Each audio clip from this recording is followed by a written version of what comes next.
So, good morning, ma'am. Good morning, classmates. Our topic today is general function of a security guard. It first, company roles and regulation. So, kani is make sure nimo tanan na mag-follows sa company roles, operate and enforce the personal identification system. So, kani is check nimo ang mga check and confirm nimo ang people's identity before sila mosulod sa mga company. Patrol and observe designated areas, perimeter, structure, and installation. So kana is tanawan nimo ang imuhang property and make sure nimo na ang tanan is safety sila. So take into custody a person attempting or giving unauthorized access. So kana is stop or hold nimo ang people na kung who entered without permission kanang mosulod dira sa imong company na wala sila permission. So check rooms, buildings, storage room, check proper locking of doors and gates. So kani kay ensure nimo tanan area na nakalock and secured sila. Okay, next.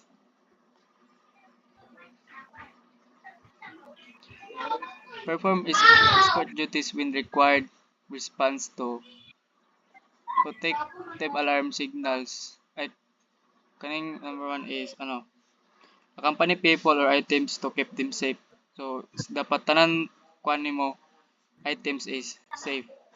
Respond to protected alarm signals or other indication of suspicious activities and emergencies. So, kana is akag fast when danger or unusual things happen na nanay may tabo, na good guys. Next is safeguard equipment and material against sabotage, unauthorized access, loss, thief, or damage. Next is protect mo mga company items nimo kay kawaton or madamage siya. Act quickly in situation affecting the security of installation and personnel. Kani is dapat paspas ka mo protect sa mga tao and sa imong property. Control and regulate vehicle and personal traffic. Kani is manage mo ng movement of vehicles and sa mga tao. Next. Categories of private security training. Licensing training programs, basic skills and educational backgrounds necessary. Basic security guards course, security officers training. So kani is dapat learn kag mga basic skills and knowledge before ka mosulod sa pagkagwardya. Refresher training programs. When vigorating and or developing basic skills and knowledge. Per- Periodic retraining course, basic security supervisory course. So kani is dapat review kag mga review ka in mag-review ka then improve nimo skills na imuhanang natun-an. Next, specialized training programs developing previous gained skills and knowledge. Intelligence investigator training course, basic crisis management course. So kani is mag-advance training ka to maka-gain kag more knowledge pa nga wala pa na mga naibalan. Next. Qualification, function, and attributes. Kaya siya, qualification of a security personnel. Filipino citizen at least 18 years old, physically and mentally fit. Private security course, seminar, or adequate training experience of good moral character. So, kani siya is, must be at 18 years old, dapat kaya sila physical and mentally fit, and train na siya with a good moral character.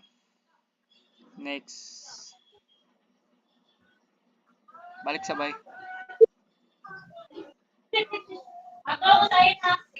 Qualification of a security guard. Filipino citizen high school graduate, physically and mentally fit, 18 to 50 years old, realizing training course. So, kani siya is, Filipino high school graduate, 15 to 50 years old, physically and mentally fit, and must complete na nila ang lang realizing training. Next. Qualification of a security officer. Filipino citizen, physically and mentally fit, baccalaureate degree, security officer training course. So, kani is Filipino, dapat ang mga Filipino physical and mentally fit has a college degree, and dapat nakahuman sila og officer training course. Then qualification of security consulant. So, Filipino citizen physically and mentally fit, master degree in relevant fields, minimum of 10 years experience. So, kani is Filipino physically and mentally fit has mastered nila ilang degree in last 10 years of dapat nakakuha na sila 10 years of experience. Next. Qualification of a private detective. Filipino citizen, physically and mentally fit, baccalaureate degree, graduate of a criminal investigation course. So, kani is Filipino, kani siya is dapat kuan na siya, na siya college degree and finish siya o kuan criminal investigation course. Next. Power and duties of a security guard. Uh, Number one is territorial power. Watch and sec- watch and secure the property. Services shall not extend beyond the properties. So kani is guard and protect. Ang mga guardia and protect only the assigned area property.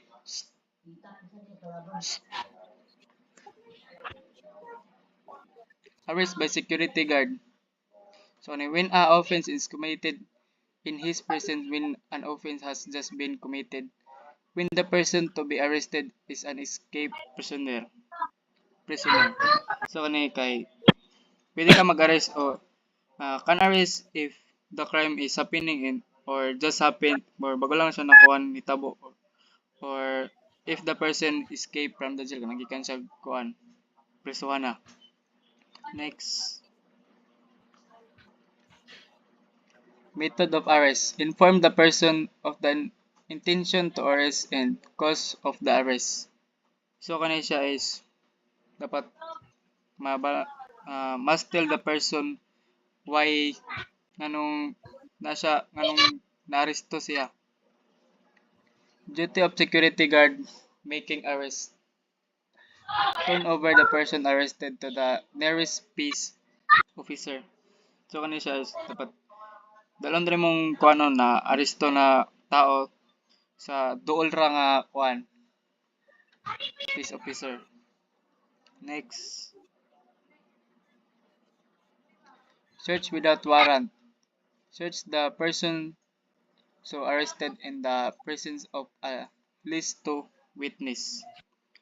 So kani is can search the arrested person with two witness present dapat na kuano pwede ka mag kuano so kani arrest og person na nakay witness at least two person.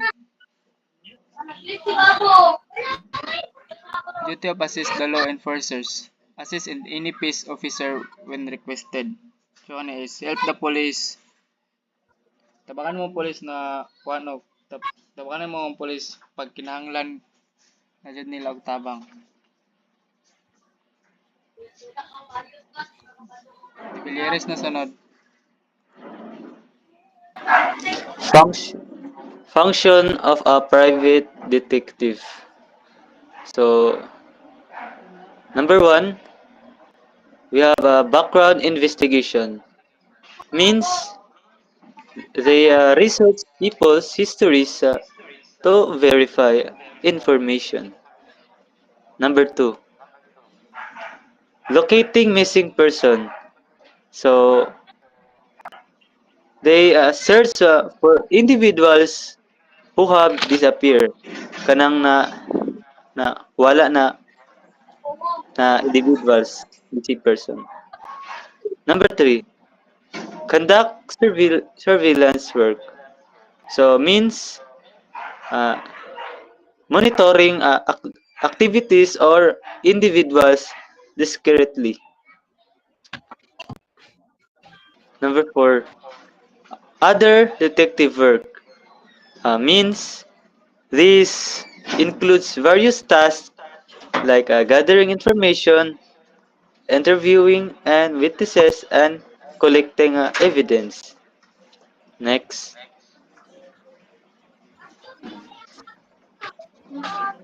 function of security supervisor. From the security guard's point of view, so we have authority. So means authority. The supervisor has the power to give orders and enforce rules. Number two, evaluator.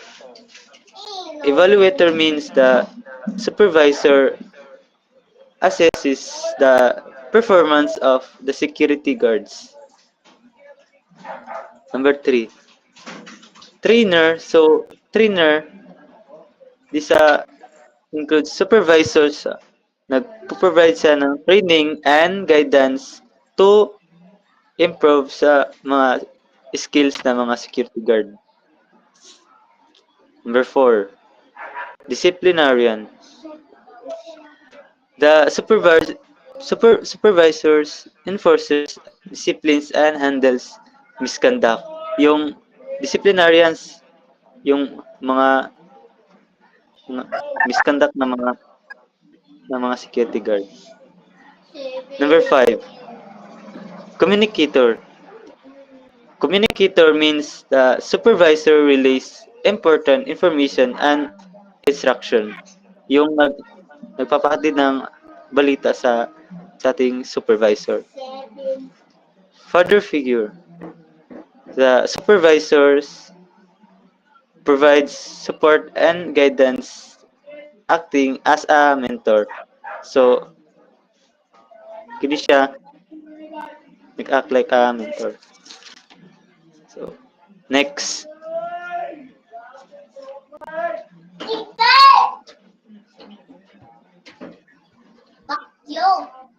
function of security supervisors. From the management point of view. So, we have trainer. Trainer providing necessary training to security management. So, nagtuturo na may trainer talaga. So, number two, communicator. So, means relaying information between management and security staff. So, number three, overseer. So, monitoring security operation and ensuring compliance. Number four, evaluator. Assessing the performance of security personnel and operation. Number five, we have a motivator. Motivator means encouraging and inspiring security staff perform perform their duties effectively. So no.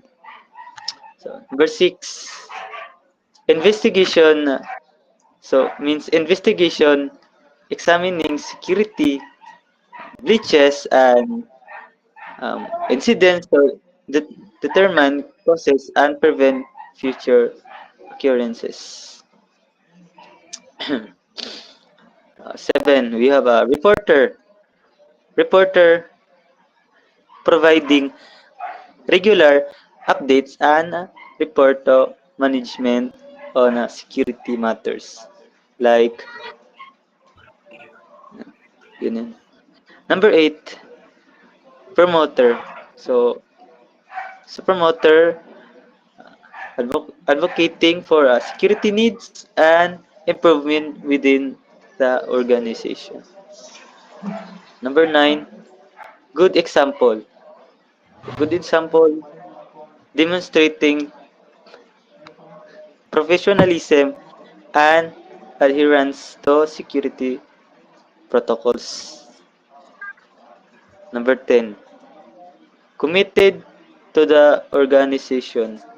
So, committed to the organization means showing dedication to the organization, security goals, and values. Next, duties during strikes and lockouts. Number 1, private security personnel shall not carry firearms in direct confrontation. Also means security personnel should not carry firearms with directly facing strike.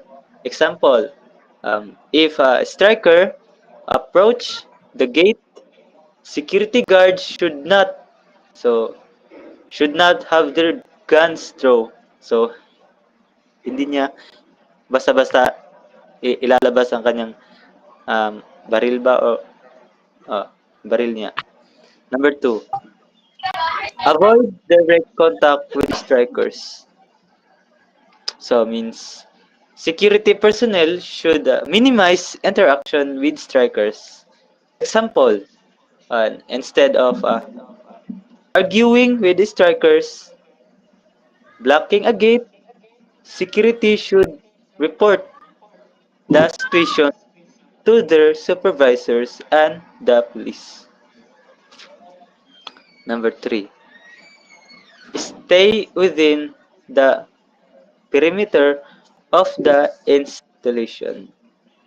Means security personnel must remain within the boundaries of the property they are protecting. Example, guards should not cross the line to engage with striker outside the property. So, hindi siya mag-aamok ng away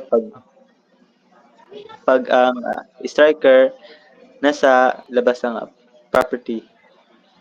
Number 4, use sufficient and reasonable force. So, means security personnel can only use the amount of force necessary to maintain order and protect property. Example, if strikers attempt to vandalize property, security can use physical force to restrain them, but should not use excessive force.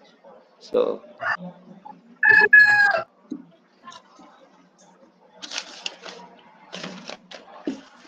5, refrain from everything acts leading to physical clash. So, means security personnel must not initiate or encourage action that could cause physical interactions. Example, guards should not taunt of provoke strike as this could escalate tensions. So wag dapat mag-amok o para hindi lumala pa ang tension. Number 6, not enforce provisions of revised labor code. So means security personnel are not authorized to enforce labor laws. We have example, guards should not attempt to arrest strikers for violating labor regulations. 7, be in complete uniform with names and agency name. So means security personnel must be easily identifiable with a prop- proper uniform and visible in identification. So, example, guard must wear their full uniform, including name tags and security company's logo. So, okay, next. Attributes of security guards of private detective. So we have honesty. Honesty is being truthful and having integrity. Number two, presence of mind. Presence of mind being alert and quick thinking. Three, moral courage. So means standing up for what is right even in a difficult situation. 4. For reliability and dependability, being being consistent and trustworthy and performing duties. Number 5. Endurance. Endurance, having the stamina to handle long hour and challenging conditions. 6. Calmness. So calmness, remaining composed under pressure. 7. Trustworthless means being some someone others and rely on the confide in. Number 8. Ability. So ability, having the necessary skill and competence. Number 9. Attitude. So attitude, maintaining a positive and professional demeanor. Number 10. Courtesy. So courtesy, being polite and respectful in interactions. 11. Discipline. Discipline, following rules and maintaining order. 12.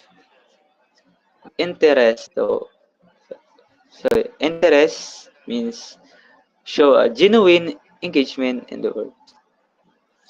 13. Loyalty. So, being committed to the organization and its goals. 14. Devo- Devotion means showing dedication and passion for the job. So 15, uh, dedication, being committed to the tasks and responsibilities. Next, desirable qualities and security guards. So we have alertness. So alertness, being vigilant and aware of surroundings. So being ano daw, vigilant, yung agresibo o alertness. Number two, judgment Dili. means making sounds decision in various situations. Number three, so projections and authority. Four, physical fitness. So means physical fitness, maintaining a level of physical health to perform duties. Five, tactfulness. Tactfulness, handling situation and people with sensitivity. Number 6. Self-control. Self-control, remaining calm and composed, especially under pressure. Next,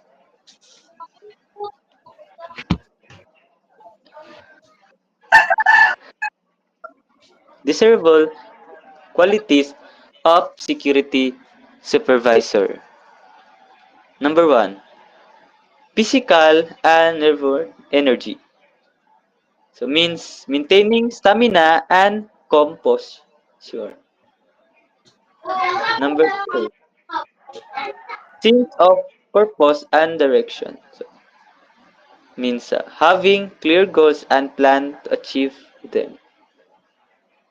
Number three, enthusiasm means displaying passion and motivation. Number four, friendliness and affection means building positive relationships with the team. 5. Integrity. Integrity, acting with the honesty and strong moral principles. Number 6. Decisiveness. Decisiveness means making timely and effective decisions. 7. Technical mastery. So, means Pos- possessing expertise in security procedures and equipment. Number 8. Intelligence, demonstrating strong program and solving uncritical thinkings. Number 9. Teaching skills. We have means effectively training and mentoring subordinates. 10. Faith. So, means faith is believing in the team and the organization. Okay. Your turn, Thank you. Susas. Ikaw na next. Basis of qualifications. Number one, dishonorable dismissal. And dishonorable dismissal is a person who was dishonorably discharged from military or police or sa government service is dili siya qualified, as this shows lack of integrity and discipline. Number two, mental incompetence. Mental incompetence is anyone proven to be mentally unfit or incapable of sound judgment cannot be allowed to handle security work that requires alertness and responsibility. Number three, addiction to narcotic drugs. Number three, addiction to narcotic drug is drug addiction affects judgment, reliability, and behavior, which makes a person unfit for security work. Number four, habitual drunkenness. Habitual drunkenness is regular intixo- intoxication and endangers the safety of others and reflects a responsibility, so it disqualified an individual from security service. Number five, government position enforcing RA 5487. Um, those who direct enforce this law, such as PNP, social officers, agency to prevent conflict of interest. Number six, conviction of any crime involving moral tur- turpi- turpitude. Number six is people convicted of crimes showing moral corruption is disqualified since the sub demands honestly and trustworthy. Next is ground for cancellation, cancellation of security guard license. Number one, assisting or protecting criminals. Assisting or protecting criminal is A security guard duty is to maintain safety and order. If a guard helps or hide or protecting criminal, it shows disloyalty to the law and the employer, leading to the license cancellation. Number two, providing confidential information. Providing confidential information is security guards often have access to private or sensitive information. Sharing or leaking this information without authoriza- authorization can endanger people or property, making it a serious offense. Number three, pound drunk. Pound drunk is being under the influence of alcohol while on duty. Professional in danger. It impairs judgment and reaction time, which can risk the safety of the others. Number four, other similar acts. Found other similar acts is this refers to others' behavior that shows misconduct, irresponsibility, or untrustworthiness, similar to the above of points.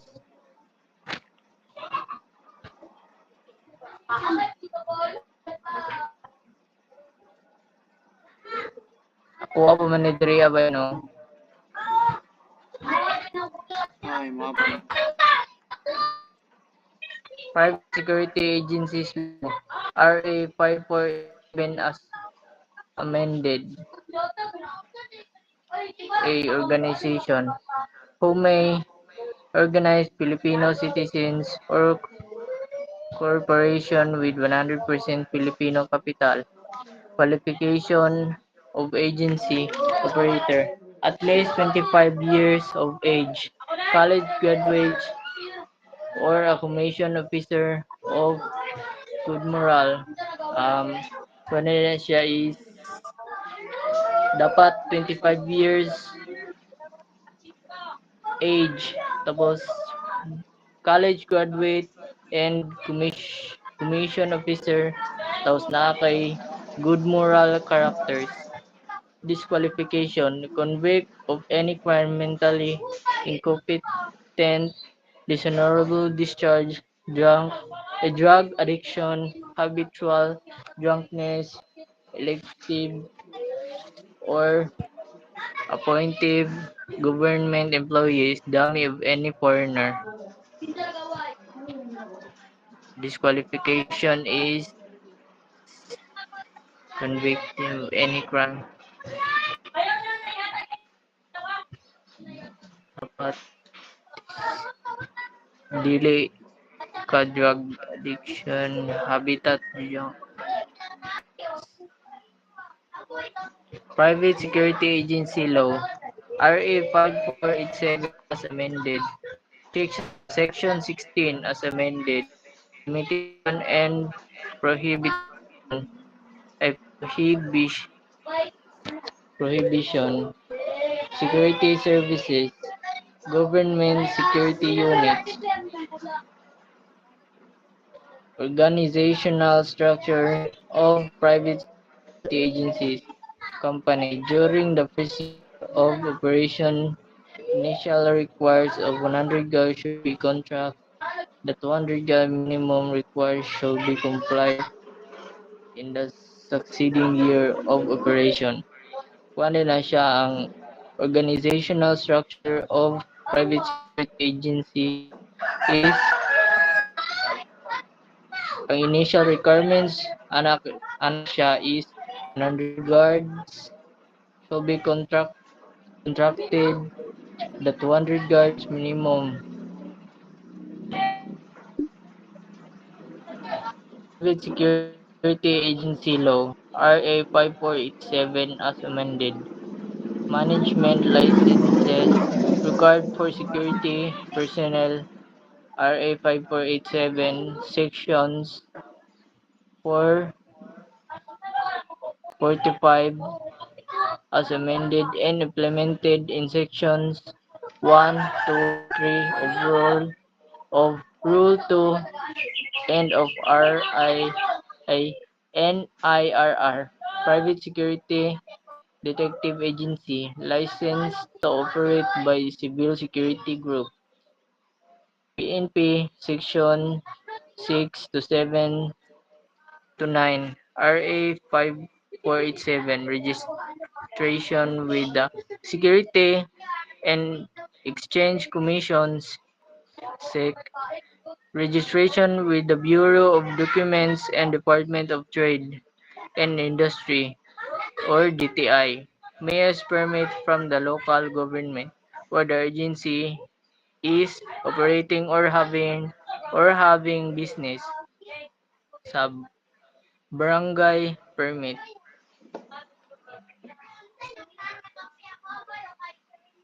Private Security Agency Law, RA 5487 as amended.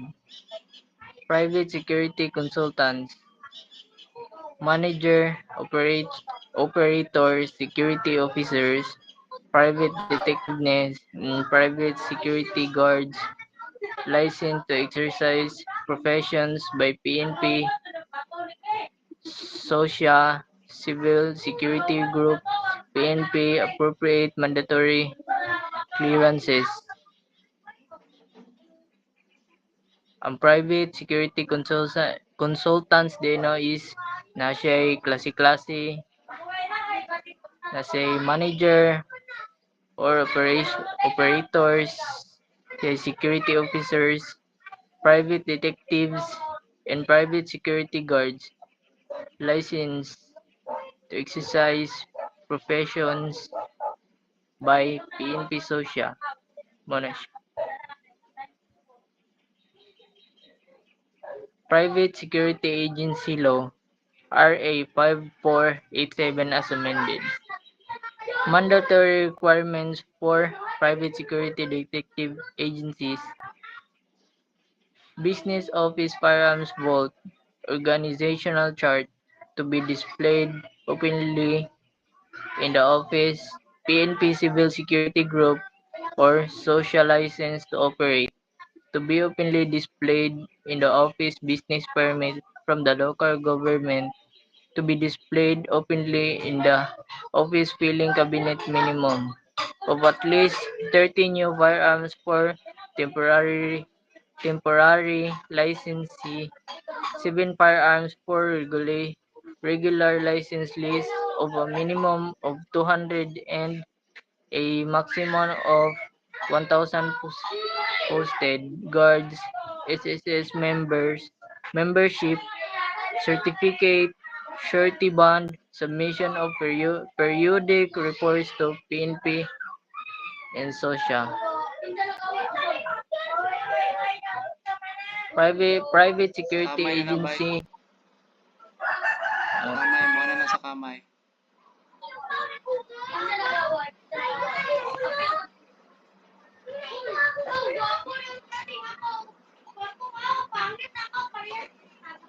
Sa kamay mo na.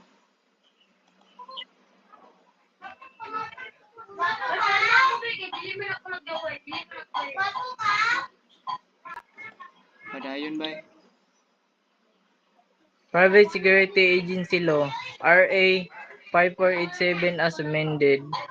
Uniform equipment and paraphernalia, basic equipment, prescribed basic uniform, nightstick or baton, timepiece, synchronized, writing pen notebook, and duty checklist, electronic or not, flashlight first aid kit, service firearms as required.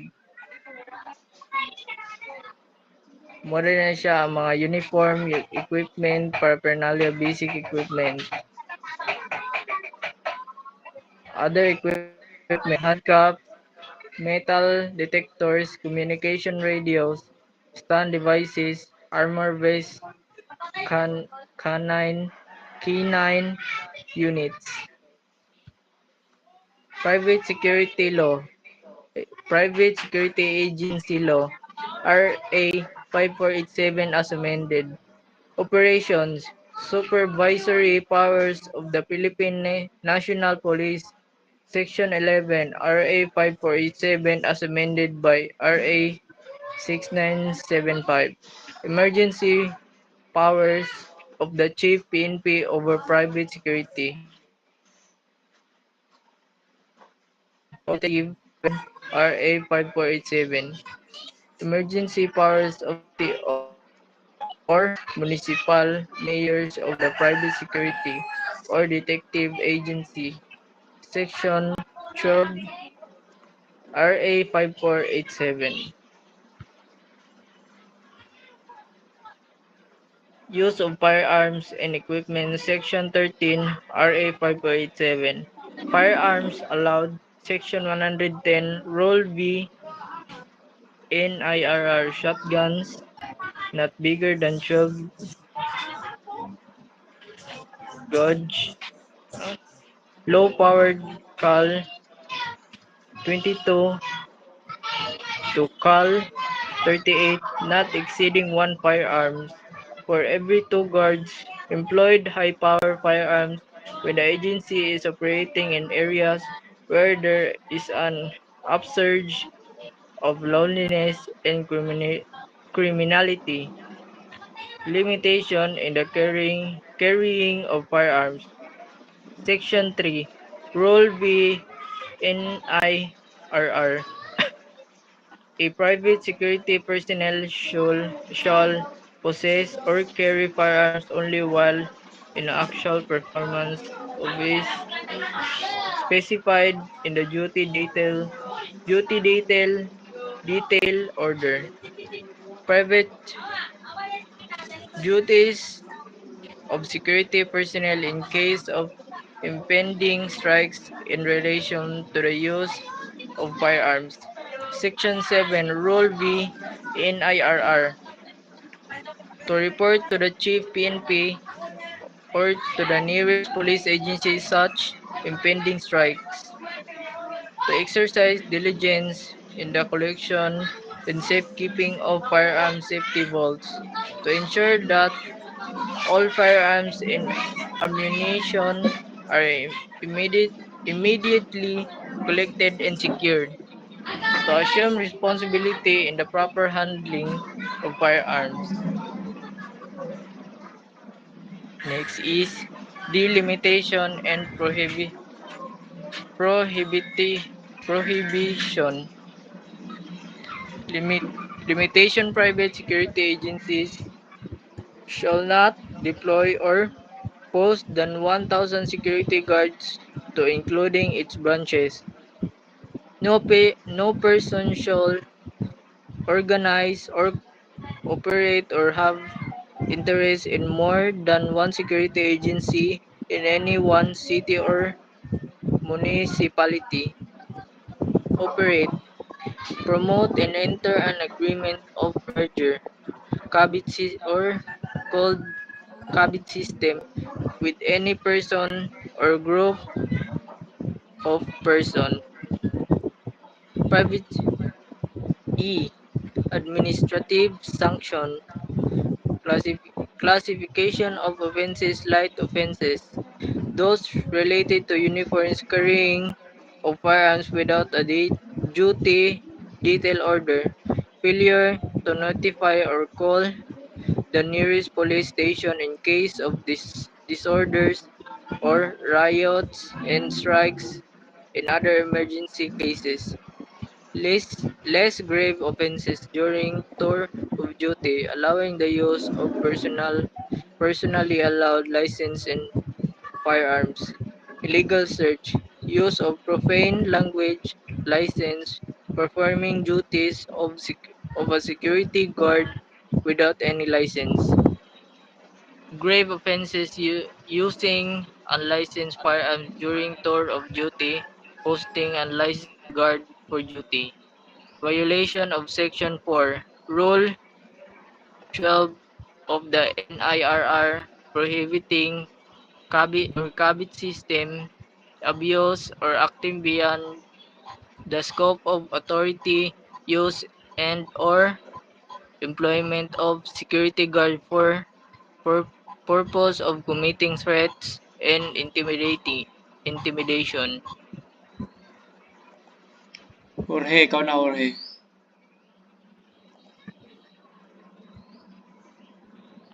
Kuan sa Code of Ethics and Conduct.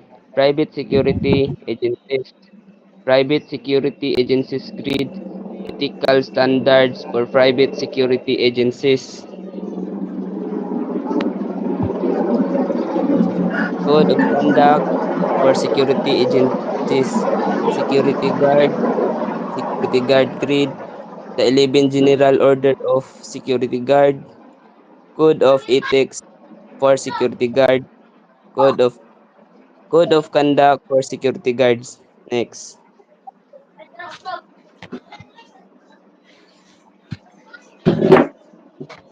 Chapter 4 Guard Force Administration. The successful of security officer rests heavily on his knowledge and his unit mission strength and weakness as well as his role and function as an administrator, supervisor, or manager. So, unsa kailangan understando ng mission o kanang capabilities sa imong team. Then, the accomplishment of mission and looking for the welfare of his men. Kailangan nimong i-lead nga kanang effectively to achieve goals and care for his people welfare and maintain moral efficiency. Next by. Next by.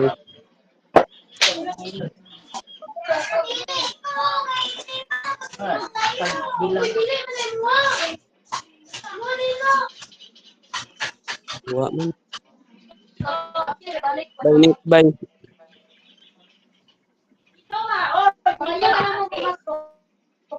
Kadam na. In operation administration technical service leadership is to defined as an art of influencing and directing men and such as a way as to obtain their willing obedience, confidence, respect, and loyal cooperation in order to accomplish the mission. So, unsa daw ng ha, kailangan nimo kailangan kabalo ka mo command og kanang pag-organize sa operation man unsa goals of leadership, accomplish the mission, and to look for his welfare for his men.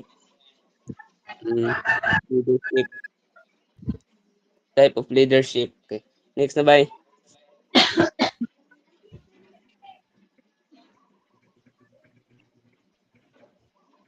Authoritative, authoritative dogmatic, a type of leader who gains obedience by assisting authority and superiority or by insisting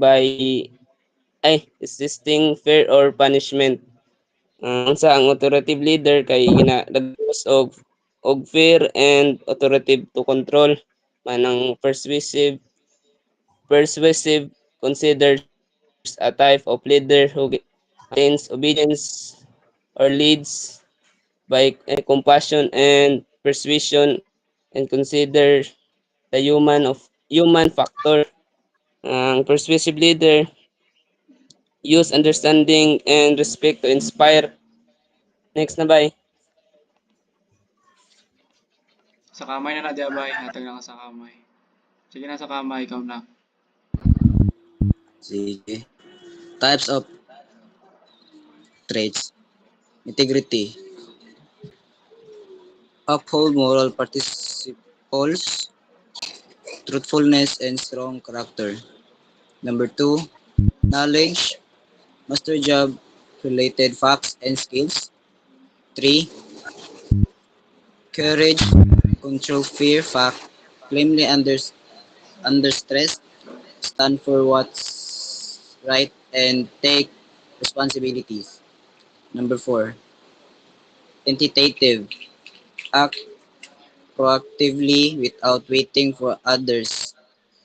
Number 5, decisiveness. Ah, decisiveness. Decisiveness.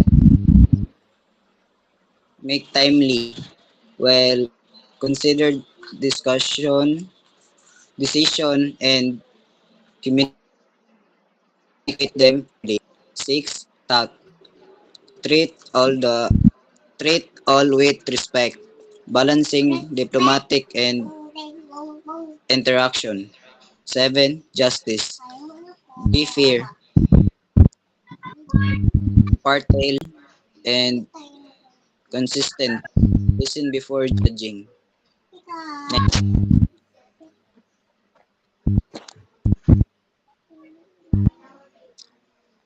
number 8. Dependability. Be reliable, punctual, and true to your word. 9. Bearing. Maintain professionalism in conduct, speech, and appearance. Number 10. Endurance. Sustain mental, physical stamina under pressure. Number 11. Enthusiasm. Lang.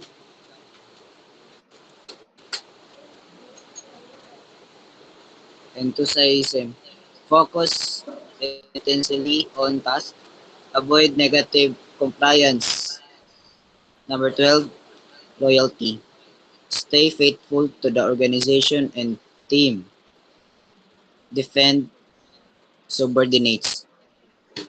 Number 13. Unless selfishness. Prioritize team needs over personal comfort.